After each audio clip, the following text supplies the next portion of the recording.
ଆଜିର ଭିଡ଼ିଓରେ ଆମେ +3 6 ସେମିଷ୍ଟରର ପେପର 13 ଭାଷା ଓ ଜାତୀୟତା ଆଲୋଚନା କରିବା, ଯାହାକୁ ଲେଖିଛନ୍ତି ଉତ୍କଳମଣି ଗୋପବନ୍ଧୁ ଦାସ। ଏହାର ନୋଟ୍ ଆମେ ଆଗରୁ ଅପଲୋଡ଼ କରିସାରିଛନ୍ତି, ଯେଉଁମାନେ ଚ୍ୟାନେଲରେ ଦେଖିନାହାନ୍ତି ଦେଖିପାରିବେ। ଓଡ଼ିଆ ସତ୍ୟବାଦୀ ସାହିତ୍ୟର ବରେଣ୍ୟ ପ୍ରତିଭା ହେଉଛନ୍ତି ଉତ୍କଳମଣି ଗୋପବନ୍ଧୁ ଦାସ। ସେ ଏକାଧାରରେ ଥିଲେ ସ୍ୱାଧୀନତା ସଂଗ୍ରାମୀ, ଦେଶ ସେବକ, ସୁସଂଗଠକ, ସୁସମ୍ପାଦକ, ସୁସାହିତ୍ୟିକ। ଉତ୍କଳମଣି ଗୋପବନ୍ଧୁ ଦାସଙ୍କୁ କିଏ ଅବା ଜାଣିନି। ଜାତୀୟତାବୋଧର ସେ ଥିଲେ ଜୀବନ୍ତ ପ୍ରତିମୂର୍ତ୍ତି।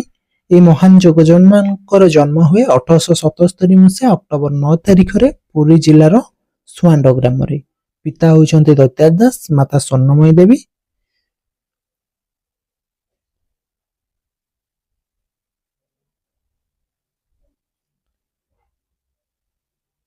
ସେ ପ୍ରତିଷ୍ଠା କରିଥିଲେ ମଣିଷ ତିଆରି କାରଖାନା ସତ୍ୟବାଦୀ ବନବିଦ୍ୟାଳୟ 1909 ଅଗଷ୍ଟ 12 ତାରିଖରେ। ସର୍ଟ କ୍ୱେଶ୍ଚନରେ ଏଇ କ୍ୱେଶ୍ଚନ ଗୁଡାକ ରିପିଟେଡଲି ପକାଏ।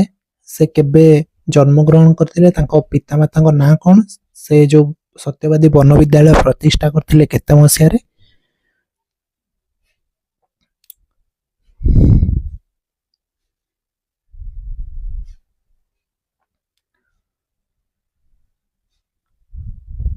ତାଙ୍କର ସୃଷ୍ଟି ହେଉଛି ଅବକାଶ ଚିନ୍ତା, କାରା କବିତା, ବନ୍ଦୀର ଆତ୍ମକଥା, ଧର୍ମପଦ, ନଚିକେତା ଉପାଖ୍ୟାନ, ଗୋ ମାହାତ୍ମ୍ୟ ଇତ୍ୟାଦି।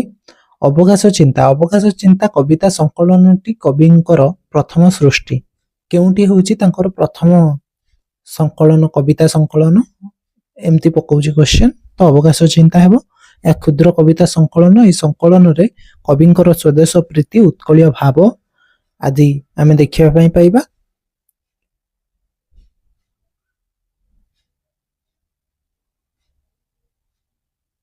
କାରା କବିତା, ସ୍ୱାଧୀନତା ସଂଗ୍ରାମରେ ଯୋଗ ଦେଇ କାରାବରଣ କରିଥିବା ସମୟରେ ଯେଉଁ କବିତା ଗୁଡ଼ିକ ରଚନା କରିଥିଲେ, ସେହି କବିତା ଗୁଡ଼ିକୁ ନେଇ କାରା କବିତା କବିତା ସଂକଳନର କଳେବର ସମୃଦ୍ଧ। ଆଲୋଚ୍ୟ କବିତା ସଂକଳନରେ ସ୍ଥାନ ପାଇଥିବା କବିତା ଗୁଡ଼ିକ ହେଲା ନିତ୍ୟ ନୀଳାଚଳ, ବ୍ୟଥିତ ପ୍ରାଣୀର ଅନ୍ତିମ ଅଶ୍ରୁ, କାହିଁ ଅଛ, ଆହା, ଚାଲିଗଲ, ପିତୃପକ୍ଷ, ତର୍ପଣ, ବନ୍ଦୀର ବିରହ ବ୍ୟଥା, ବନ୍ଦୀର ସାନ୍ଧ୍ୟ ଭକ୍ତି, ବନ୍ଦୀର ସ୍ୱଦେଶ ଚିନ୍ତା, ବନ୍ଦୀର ସାନ୍ଧ୍ୟ ଭାବନା, କାରାରେ ଜଣେ ବନ୍ଧୁଙ୍କ ବିୟୋଗ ବାର୍ତ୍ତା ଶୁଣିବା ପରେ, ଦେଖାଦିଅ ବାରେ, ପ୍ରେମ କି ଏହି ପରିଣାମ, ବିଶ୍ୱର ମିଳନ ଚିତ୍ର ପ୍ରଭୃତି। ବନ୍ଦୀର ଆତ୍ମକଥା, ଗୋପବନ୍ଧୁ ଦାସ ହଜାରିବାଗ ଜେଲରେ ଥିବା ସମୟରେ କବିତା ଗୁଡ଼ିକ ରଚନା କରିଥିଲେ। ଏଥିରେ ଜାତୀୟ ଚେତନା ସଂସ୍କୃତି ଆମେ ଦେଖିବା ପାଇଁ ପାଇବା। 40 ପୃଷ୍ଠାର ଏହି ପୁସ୍ତକର ପ୍ରଥମ 10 ପୃଷ୍ଠାରେ ଅଛି ପ୍ରଥମ 4ଟି ବିଭାଗ, ପର 10 ପୃଷ୍ଠାରେ ପଞ୍ଚମ ବିଭାଗ, ଶେଷ 20 ପୃଷ୍ଠାରେ ଶେଷ ବା ଷଷ୍ଠ ବିଭାଗ ରହିଛି। ସେଠି ସେ କହିଛନ୍ତି, ମିଶ ମୋର ଦେହ ଏ ଦେଶ ମାଟିରେ, ଦେଶବାସୀ ଚାଲି ଯାଆନ୍ତୁ ପିଠିରେ। ଧର୍ମପଦ, ଏହା ହେଉଛି କିମ୍ବଦନ୍ତୀ ଆଧାରିତ ଗାଥା କାବ୍ୟ। କୋଣାର୍କ ମନ୍ଦିର ନିର୍ମାଣ କାଳରେ ମନ୍ଦିରର ଦଧିନଉତି ବସାଇବା ଏବଂ 1200 ବଢ଼େଇଙ୍କର ମର୍ଯ୍ୟାଦା ପାଇଁ ଧର୍ମପଦ ସମୁଦ୍ରକୁ ଡେଇଁ ଆତ୍ମହତ୍ୟା କରିବା ପ୍ରସଙ୍ଗ କାବ୍ୟରେ ବର୍ଣ୍ଣିତ। ଗୋ ମାହାତ୍ମ୍ୟ 14ଟି ଅଧ୍ୟାୟରେ ଦେଖିବା ପାଇଁ ମିଳେ। ସମ୍ପୂର୍ଣ୍ଣ ଅଧ୍ୟାୟ ସଂଖ୍ୟା 21।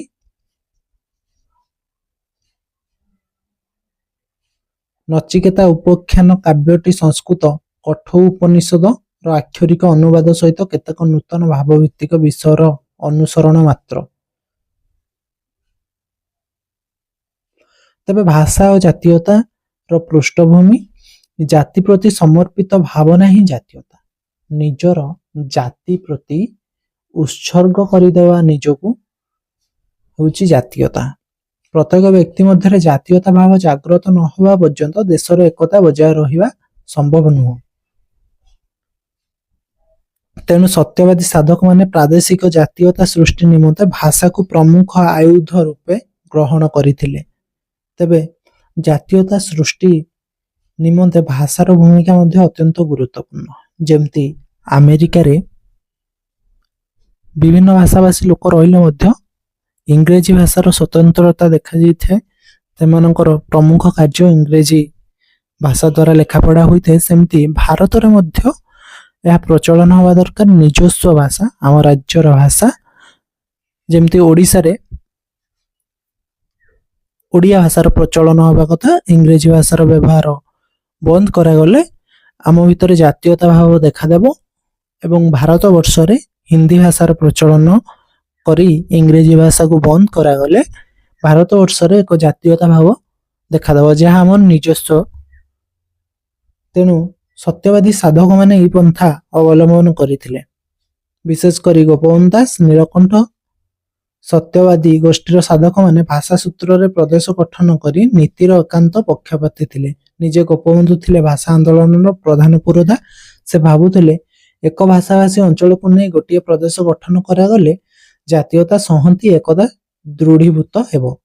ସେହି ଅଞ୍ଚଳକୁ ସେଠାରେ ପ୍ରତ୍ୟେକ ଅଧିବାସୀ ଗ୍ରହଣ କରିନେଲେ ଭାବ ବିନିମୟ ଏବଂ ଚିନ୍ତାର ସାମଞ୍ଜସ୍ୟ ରକ୍ଷିତ ଏବଂ ପରସ୍ପର ବିଭେଦ ଅନେକାଂଶରେ ଦୂରୀଭୂତ ହୋଇଯିବ। ଭାଷାର ମର୍ଯ୍ୟାଦା ସବୁ କାଳରେ ଏବଂ ସବୁ ଦେଶରେ ସ୍ୱୀକୃତ ହୋଇଛି। ଗ୍ରେଟ୍ ବ୍ରିଟେନରେ ମୁଖ୍ୟତଃ 3ଟି ଭାଷାର ପ୍ରଚଳନ ଥିଲେ ମଧ୍ୟ ସେଠାରେ ଇଂରେଜୀ ଭାଷା ହେଉଛି ପ୍ରଧାନ ଭାଷା। ବ୍ରିଟେନରେ ଅନ୍ୟ ଭାଷାଭାଷୀ ଦେଖାଦେଉଥିଲେ ମଧ୍ୟ ସେଥିରେ 3ଟି ଭାଷା ପ୍ରମୁଖ। ତା ମଧ୍ୟରୁ ଇଂରେଜୀ ଭାଷା ପ୍ରଧାନ। ଏହି ଭାଷା ବଳରେ ଇଂରେଜମାନେ ସମଗ୍ର ପୃଥିବୀକୁ ଆପଣା କରାୟତ୍ତ କରିପାରିଥିଲେ। ଯୁକ୍ତରାଷ୍ଟ୍ର, America, England, Germany, France, Italy, Spain ପ୍ରଭୃତି ବିଭିନ୍ନ ୟୁରୋପୀୟ ଦେଶର ଲୋକମାନେ ବାସ କରୁଥିଲେ ମଧ୍ୟ ସେମାନେ ନିର୍ବିକାରରେ ଏବଂ ନିର୍ଦ୍ୱନ୍ଦ୍ୱରେ ଇଂରେଜୀ ଭାଷାକୁ ଜାତୀୟ ଭାଷା ରୂପେ ଗ୍ରହଣ କରିନେଇଛନ୍ତି। ରୁଷରେ ରୁଷିଆନ୍, ସ୍କର୍ବ, ତୁର୍କିଜ ପ୍ରଭୃତି ପ୍ରଧାନ 7ଟି ପରିବାରର ଭାଷା ପ୍ରଚଳିତ ଅଛି। ରୁଷିଆ ଭାଷା ହେଉଛି ତାଙ୍କର ଜାତୀୟ ଭାଷା। କେବଳ ଭାଷାଗତ ସ୍ୱତନ୍ତ୍ର କାରଣରୁ ବଙ୍ଗଳା ଦେଶରେ ଏତେ ବଡ଼ ଆନ୍ଦୋଳନ ମୁଣ୍ଡ ଟେକିଥିଲା। ଏହିଭଳି ପରିପ୍ରେକ୍ଷୀରେ ବିଚାର କଲେ ଭାଷାର ଐକ୍ୟ ଏବଂ ପ୍ରଧାନ ଅନୁଷ୍ୟ କାର୍ଯ୍ୟ। ଅନେକ ଦିନ ତଳେ ପଣ୍ଡିତ ଗୋପବନ୍ଧୁ ଦାସ ଭାଷା ସୂତ୍ରରେ ପ୍ରଦେଶ ଗଠନ ନୀତିକୁ କାର୍ଯ୍ୟକାରୀ କରିବାକୁ ଦୃଢ଼ ଦାବି କରିଥିଲେ। ସମ୍ପ୍ରତି ଭାରତରେ ନୂତନ ପ୍ରଦେଶ ଗଠନ ସମୟରେ ସେହି ନୀତି ମୁଖ୍ୟତଃ ଅନୁସୃତ ହୋଇଥିଲେ। ଯେଉଁ ସତ୍ୟବାଦୀ ଗୋଷ୍ଠୀ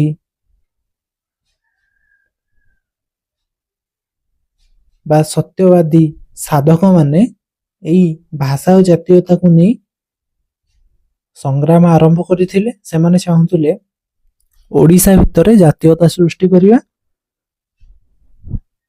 ତେବେ କଥାବସ୍ତୁକୁ ଯିବା। ଭାରତରେ ଜାତୀୟତା ଭାବ ସୃଷ୍ଟି ହୋଇ ସମସ୍ତେ ଏକ ସୂତ୍ରରେ ବାନ୍ଧି ହେବା ପାଇଁ ଆଲୋଚ୍ୟ ପ୍ରବନ୍ଧରେ ପ୍ରାବନ୍ଧିକ ପ୍ରତ୍ୟେକ ଭାରତୀୟକୁ ଆହ୍ୱାନ କରିଛନ୍ତି।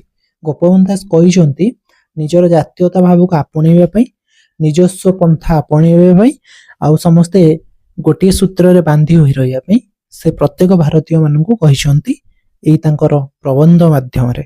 କିନ୍ତୁ ଲେଖକ ଲକ୍ଷ୍ୟ କରିଛନ୍ତି ଯେ ଭାରତୀୟ ଭୂଖଣ୍ଡରେ ସବୁଠାରୁ ପ୍ରଧାନ ସମସ୍ୟା ହେଉଛି ଜାତୀୟତା।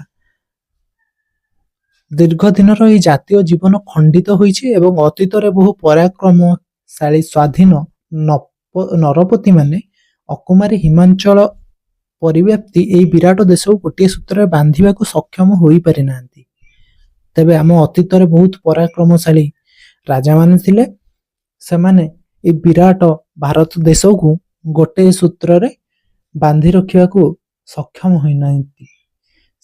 ସେଥିପାଇଁ ଭାରତର ସ୍ୱାଧୀନତା ଆନ୍ଦୋଳନ ସହିତ ଜାତୀୟତା ଆନ୍ଦୋଳନର ସମଧାରାରେ ଗତି କରୁଥିଲା। ଓଡ଼ିଶାରେ ପଣ୍ଡିତ ଗୋପବନ୍ଧୁ ପ୍ରଭୃତି ଏହି ଆନ୍ଦୋଳନରେ ଥିଲେ କର୍ଣ୍ଣଧାର।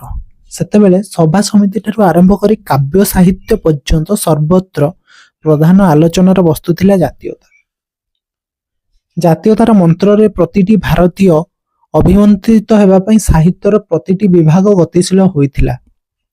ତାର ଲକ୍ଷ୍ୟ ଥିଲା ପ୍ରତ୍ୟେକ ଭାରତୀୟ ମାନଙ୍କ ମଧ୍ୟରେ ଏକତା ଆଣିବା ଏବଂ ନିଜ ଦେଶକୁ ଭଲ ପାଇବା, ନିଜ ଦେଶ ପାଇଁ କିଛି କାର୍ଯ୍ୟ କରିବା। ଜାତୀୟତା କହିଲେ ଜାତି ପ୍ରତି ଉତ୍ସର୍ଗୀକୃତ ଭାବଧାରାକୁ ବୁଝାଇଥାଏ। ଜାତିକୁ ଭଲ ପାଇ ନିଜର ତନ ମନ ଧନକୁ ସମର୍ପିତ କରିବା ହିଁ ଜାତୀୟତା। ପ୍ରକୃତରେ ଜାତୀୟତା ହେଉଛି ଭାରତର ଗୋଟିଏ ଗୁରୁତ୍ୱପୂର୍ଣ୍ଣ ସମସ୍ୟା। ଭାରତ ଆକାରରେ ଯେପରି ବିଶାଳ, ଜାତି, ଧର୍ମ, ବର୍ଣ୍ଣ, ଭାଷା, ସାହିତ୍ୟ ସବୁ ଦୃଷ୍ଟିରୁ ସେପରି ଭିନ୍ନ। ଏତେ ବିଭିନ୍ନତା ମଧ୍ୟରେ କୁମାରିକାକୁ ହିମାଳୟ ସହିତ ସଂଯୁକ୍ତ କରିବାକୁ ସାହସ ହୁଏ ନାହିଁ। ଆଗେ ଭୌଗୋଳିକ ଦୃଷ୍ଟିକୋଣରୁ ବିଭିନ୍ନ ପ୍ରଦେଶ ମଧ୍ୟରେ ଅନେକ ତାରତମ୍ୟ ଥିଲା। ଏପରିକି ସାହିତ୍ୟ, ଇତିହାସ, ଭାଷା ଅନୁଯାୟୀ ପୃଥକ ଥିଲା, କିନ୍ତୁ ଆର୍ଯ୍ୟ ସଭ୍ୟତା ଥିଲା ସବୁର ମେରୁଦଣ୍ଡ। ଆର୍ଯ୍ୟ ଋଷିମାନଙ୍କର ଭାଷା ଭାବର ଏକତା ମାନବ ପ୍ରାଣର ମହାମିଳନର ପରମ ସହାୟକ ହୋଇଥିଲା। ସେମାନେ ବୁଝିଥିଲେ ଭାଷା କଣ, ଭାଷା ହେଉଛି ଭାବର ଆଦାନ ପ୍ରଦାନର ମାଧ୍ୟମ। ସେମାନେ ବୁଝିଥିଲେ ଜାତୀୟତା, ପ୍ରାଦେଶିକ ସ୍ୱାତନ୍ତ୍ର୍ୟ ଏବଂ ଭୌଗୋଳିକ ବିବିଧତା ସତ୍ତ୍ୱେ ସଂସ୍କୃତ ଭାଷା ଏବଂ ବୈଦିକ ଭାବ ସେତେବେଳେ ସୁଦୃଢ଼ ଐକ୍ୟ ସ୍ଥାପନ କରିପାରିଥିଲା। ସଂସ୍କୃତ ଭାଷାର ମର୍ଯ୍ୟାଦା ସେତେବେଳେ ସମାଜରେ ବିଶେଷ ଭାବରେ ଦେଖା ଦେଇଥିଲା। ଦ୍ରାବିଡ଼ ଏବଂ ଆର୍ଯ୍ୟମାନଙ୍କର ସଂଘର୍ଷ ପରେ ଦ୍ରାବିଡ଼ମାନେ ଆର୍ଯ୍ୟ ସଭ୍ୟତାକୁ ଗ୍ରହଣ କରିନଥିଲେ। ଯେହେତୁ ସେମାନେ ତାଙ୍କ ଦ୍ୱାରା ବିଜୟ ହୋଇପାରିନଥିଲେ, ପରାସ୍ତ କରିଦେଇଥିଲେ ଆର୍ଯ୍ୟମାନେ ଦ୍ରାବିଡ଼ମାନଙ୍କୁ, ତେଣୁ ସେମାନେ ତାଙ୍କର ବଶ୍ୟତା ସ୍ୱୀକାର କରିଥିଲେ। ତେଣୁ ସେମାନଙ୍କର ଏକତା ଖଣ୍ଡିତ ହୋଇନଥିଲା, ଅର୍ଥାତ୍ ସମସ୍ତେ ଗୋଟିଏ ସୂତ୍ରରେ ବାନ୍ଧି ହୋଇ ରହିଥିଲେ। ଜୀବନ ଜୀବିକା ଭିନ୍ନ ହେଲେ ମଧ୍ୟ ପ୍ରତ୍ୟେକ ଭାରତୀୟ ବୋଲି ଏକ ସ୍ୱରରେ ନିଜର ପରିଚୟ ରଖୁଥିଲେ। ସାମ୍ପ୍ରତିକ ପରିସ୍ଥିତିକୁ ଲକ୍ଷ୍ୟ କଲେ ପୂର୍ବଠାରୁ ପ୍ରତ୍ୟେକ କ୍ଷେତ୍ରରେ ପରିବର୍ତ୍ତନ ଆସିଛି, କିନ୍ତୁ ଜାତୀୟତା ଭାବ ନାହିଁ। ଆଜିକାଲି ପ୍ରାଦେଶିକ ସ୍ୱାତନ୍ତ୍ର୍ୟ ନଷ୍ଟ ହେବା ସଙ୍ଗେ ସଙ୍ଗେ ମହାଭାରତୀୟ ଚିନ୍ତା ମଧ୍ୟ ବିଳମ୍ବିତ ହୋଇଅଛି। ଯାତାୟାତର ସୁବିଧା ଯୋଗୁଁ ଗୋଟିଏ ପ୍ରଦେଶରେ ଭିନ୍ନ ଭିନ୍ନ ଜାତି, ଧର୍ମ, ସମ୍ପ୍ରଦାୟର ଭାଷାଭାଷୀ ଲୋକ ଆସି ବସବାସ କରୁଛନ୍ତି, ହେଲେ ସେମାନେ ଅଲଗା ଅଲଗା ଭାବେ ନିଜର ସ୍ୱାତନ୍ତ୍ର୍ୟ ପ୍ରତି ସଚେତନ ହୋଇପଡ଼ିବା ଫଳରେ ପ୍ରାଦେଶିକ ସ୍ୱାତନ୍ତ୍ର୍ୟ ଏବଂ ଏକତା ବ୍ୟାହତ ହେଉଛି। ଗୋଟିଏ ଦେଶରେ ଆସିକି ବିଭିନ୍ନ ଭାଷାଭାଷୀ ଲୋକ ରହୁଛନ୍ତି, ସେମାନଙ୍କର ମୂଳ ଭାଷାକୁ ସେମାନେ ଛାଡ଼ିବାକୁ ସ୍ୱୀକାର କରୁନାହାନ୍ତି। ଯେମିତି ବାଲେଶ୍ୱରର ଲୋକ ଆସି ଯଦି କେନ୍ଦୁଝରରେ ବସବାସ କଲେ, ତେବେ ସେମାନେ ବାଲେଶ୍ୱରୀ ଭାଷାକୁ ଛାଡ଼ି କେନ୍ଦୁଝର ଭାଷାକୁ ଆପଣେଇବା ପାଇଁ ଉତ୍କଣ୍ଠା ପ୍ରକାଶ କରୁନାହାନ୍ତି। ଏହା ଫଳରେ ଜାତୀୟତାର ଏକତା ବ୍ୟାହତ ହେଉଛି।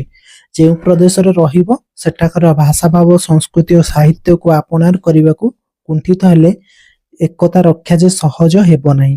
ଏକତା ସେମାନେ ହୃଦୟଙ୍ଗମ କରିବା ଉଚିତ, ଏହା କବି କହିବା ପାଇଁ ଚାହୁଁଛନ୍ତି। ଏହି ପୃଷ୍ଠଭୂମିରେ ବିଚାର କଲେ ମହାଭାରତୀୟ ସୁଦୂର ପରାହତ ହୋଇ ପଡ଼ିଛି। ଏକ ସ୍ଥାନରେ ରହି ମଧ୍ୟ ହୃଦୟରେ ଏକତା ଭାବ ଅଭାବ ପରିଲକ୍ଷିତ ହେଉଛି। ଜାତୀୟତା ସୃଷ୍ଟିର ମୂଳ ଉତ୍ସ ହେଉଛି ଭାଷା। ଭାଷା ଭାବ ଆଦାନ ପ୍ରଦାନର ମାଧ୍ୟମ। ଗୋଟିଏ ଭାଷା ପ୍ରତ୍ୟେକ ହୃଦୟରେ ଏକତା ଆଣିବା ସ୍ୱାଭାବିକ। ଭାଷାରେ ଏକତା ଥିଲେ ଭାବରେ ଏକତା ମଧ୍ୟ ସୁନିଶ୍ଚିତ। ଫଳରେ ସଭ୍ୟତା ମଧ୍ୟରେ ଭିନ୍ନତା ନ ଆସି ଏକତା ଆସିଥାଏ। ଯଦି ସମସ୍ତେ ଗୋଟିଏ ଅଞ୍ଚଳରେ ଏକ ଭାଷା କହୁଥିବେ ଏବଂ ଗୋଟିଏ ପ୍ରମୁଖ ଭାଷା ତାଙ୍କର ଥିବ, ତେବେ ସମସ୍ତ କାର୍ଯ୍ୟ ସେହି ଭାଷା ଦ୍ୱାରା ସମ୍ପାଦିତ ହେଉଥିବ, ତେଣୁ ସମସ୍ତେ ଏକତା ସୂତ୍ରରେ ବାନ୍ଧି ହୋଇ ରହିବେ। ଏହାକୁ ପ୍ରମାଣ କରିଦେବାକୁ ଯାଇ ଲେଖକ ଯୁକ୍ତରାଷ୍ଟ୍ର ଆମେରିକାର କଥା କହିଛନ୍ତି। ଯୁକ୍ତରାଷ୍ଟ୍ର ଆମେରିକାରେ ଇଂରେଜୀ, ଜର୍ମାନୀ, ପର୍ତ୍ତୁଗୀଜ ଇତ୍ୟାଦି ବିଭିନ୍ନ ଶ୍ରେଣୀର ଲୋକ ବସବାସ କରୁଥିଲେ ମଧ୍ୟ ସେମାନଙ୍କର ଆଇନ କାନୁନ ଓ ବିଧିବିଧାନ ଇତ୍ୟାଦି ପୃଥକ, ତଥାପି ସେମାନେ ନିର୍ଦ୍ୱନ୍ଦ୍ୱରେ ଇଂରାଜୀ ଭାଷାକୁ ଦେଶର ରାଷ୍ଟ୍ରଭାଷା ରୂପେ ଗ୍ରହଣ କରିନେଇଛନ୍ତି।